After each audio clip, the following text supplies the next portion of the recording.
Have you ever disclosed your autism and been greeted with a response that makes you feel like autism is some terrible thing or some sort of tragedy? Let's chat about it.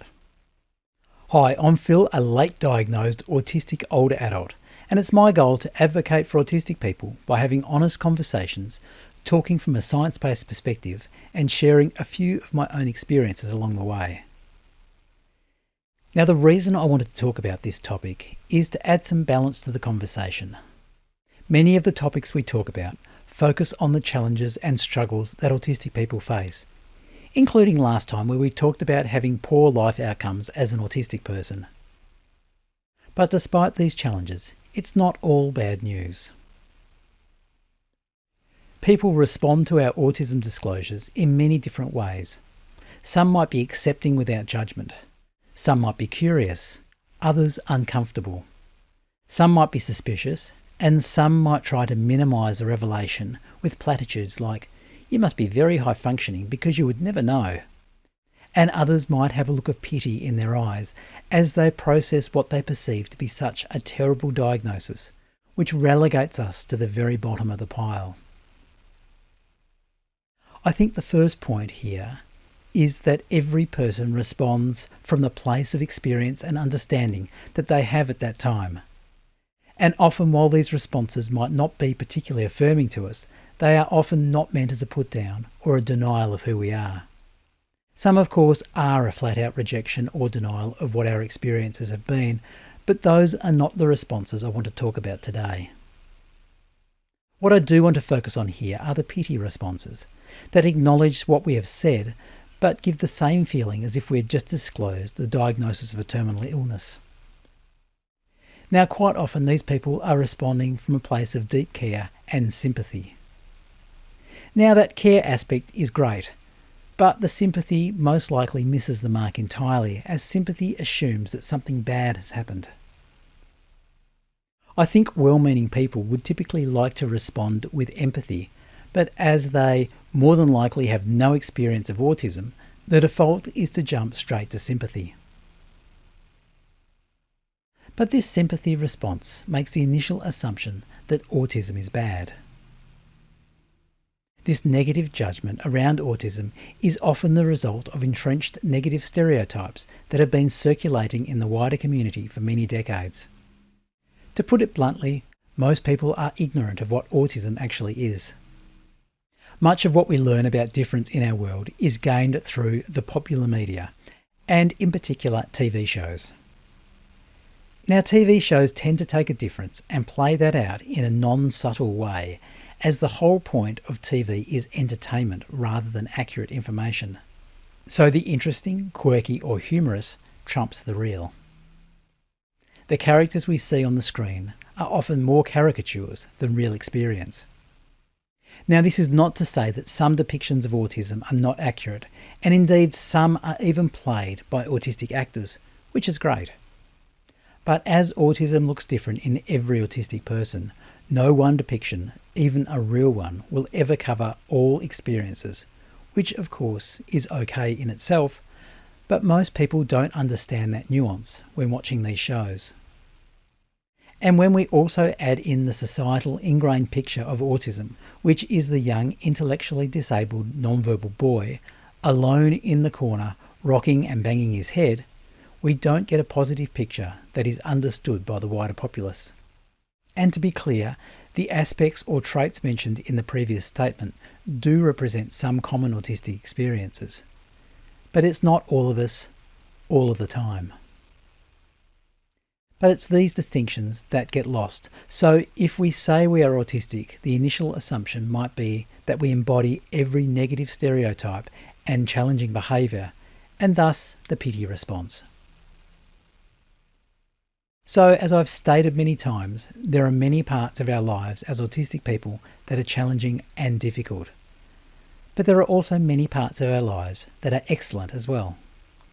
This dichotomy exists in all people's experience, regardless of neurotype. And this can be experienced by many people with disabilities. As someone who spent more than 2 decades working in an organisation supporting people with disabilities, I have known many people with various disabilities And what I've come to understand is that these people do not view their lives as a tragedy, and in many cases they would not have their lives any other way. An example here is a former colleague and friend, Jim Stallard, who while we worked together had a very serious accident that left him a quadriplegic. Now, while he would not have wanted to go through that accident again or the ongoing pain, he did stress that living with his subsequent disability had a huge and in many ways positive impact on his life's journey. And I can certainly attest to the positive impact he had on many, many people's lives through that period. For those interested, I will leave a link to Jim's story in the description. So yes, autism is challenging every day. All autistic people will understand that all too well. But as we've explored many aspects of those challenges in other podcasts, I won't labour that here. Instead, let's focus on a few of the positives that an autistic life can bring. The autistic brain is wired differently from the neurotypical brain, and this difference can lead to an ability to focus deeply on tasks. Whereas neurotypical brains are wired to shift attention based on social or environmental stimuli, autistic brains thrive by staying immersed in a single focus. This single focus is also known as monotropism. This ability to stay focused does not just lead to deep expertise in the subjects that we focus on that become of special interest to us, but also passing interests can engage us, so we gain deep knowledge of these things quickly. This sometimes is referred to as research mode, where we deep dive into a new topic of interest to learn all we can about it. For me, this can even be as simple as watching TV, and a person or place catches my interest. So I grab the iPad and dive into that topic while still watching the program. The expertise we can gain in researching subjects deeply can be a career strength or can lead us to greater personal development and understanding. Autism can also be a cognitive strength. Most people tend to display what's known as top-down thinking, where the overall picture becomes the dominant feature. This can lead to the glossing over of the details. The autistic brain, on the other hand, focuses on the details, which can lead to recognition of patterns that others miss or identification of the out-of-place item in a sea of sameness. And this can be across any of our senses. This can also lead to autistic people excelling on tasks that involve visual rather than verbal reasoning. Likewise, autistic people tend to be better at abstract and spatial reasoning. In my case, my auditory system, listening detail, gives me a huge advantage as an audio engineer. As mentioned, most people's top-down thinking brains automatically compress details into a bigger picture, as that is what works for everyday life. But autistic brains tend to keep the detail in focus. This is great for seeing patterns in the world around us. That can be a great asset in just about any field, but especially in areas like computer science, data analysis, or the arts or mathematics. While this can be a great advantage in many ways, it also means the autistic brain has to process much more information, as this detail compression that most brains use as an efficiency tool is less dominant in autistic brains. But this need to process a constant stream of extra information can lead to overwhelm or even burnout. Another thing that is often observed in autistic people is exceptionality, with approximately 1 in 10 autistic people demonstrating at least one measurable exceptional ability compared to 1 in 1,000 in the wider population. These abilities could be anything from having absolute pitch, to mathematical ability, to hyperlexia, or even something like calendar calculations, as portrayed in the movie Rain Man. But we need to be a bit careful here that we don't fall into the autistic superpowers fallacy, or Aspie supremacy notion, as these labels can also cause harm. Autistic people are often driven by honesty and directness in our communication. These things can be sometimes misconstrued in a world that communicates in more indirect means as a deficit, and add to the reputation that autistic people have at being bad at communication. Now, it is true that autistic people do experience difficulties in communication due to the reduced ability to read social cues and body language. It is because these forms of communication are indirect that we experience some difficulty. The fact that we tend to communicate in more direct ways can actually be a real positive in cutting through communication confusion, as long as the recipient understands that we are not trying to be rude or blunt, just factual. And further to this desire for honesty and directness, autistic people are also very loyal. Autistic people also have a strong tendency towards empathy as well, despite the very wrong stereotype of autistic people having no emotion. We do often feel and display emotion differently, which is where the misunderstanding can occur. This is a big topic, so for more information on autism, emotion and empathy, please refer to my podcast on that topic also. This strong sense of empathy can also mean that autistic people may also have a strong sense of justice and will often fight for what is right. Another area that autistic people often excel in is creativity. This can be in a very wide range of areas, from the arts and music, scientific discovery, to everyday problem solving. The neurodivergent brain is just that, divergent or different. So we might approach problems from a different angle to get to these creative solutions. And extending this out further, we see that autistic people are open to resisting conventional thinking patterns and biases, leading to strengths in critical thinking. Now, there are so many other areas we could highlight where autism is a positive, but these few examples are just a taste. Please explore some of my other podcasts to dive in further. Okay, so we don't relate to a response of pity or sympathy when we disclose our autism to you. So what might, in fact, be a more positive way to respond? Well, I think curiosity is a good start.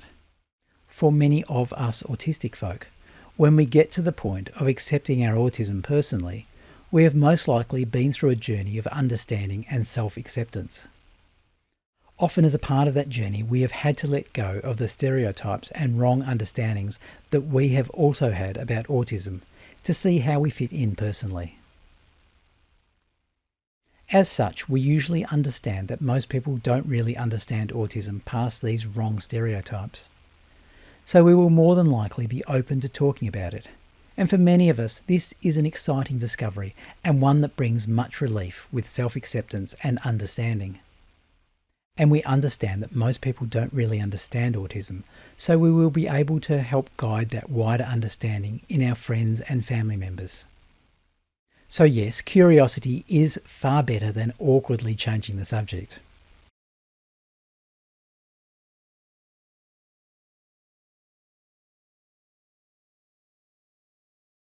And before I wrap up, I wanted to recount the story of meeting Annalise, not her real name. Recently, I was at a wedding of an extended family member.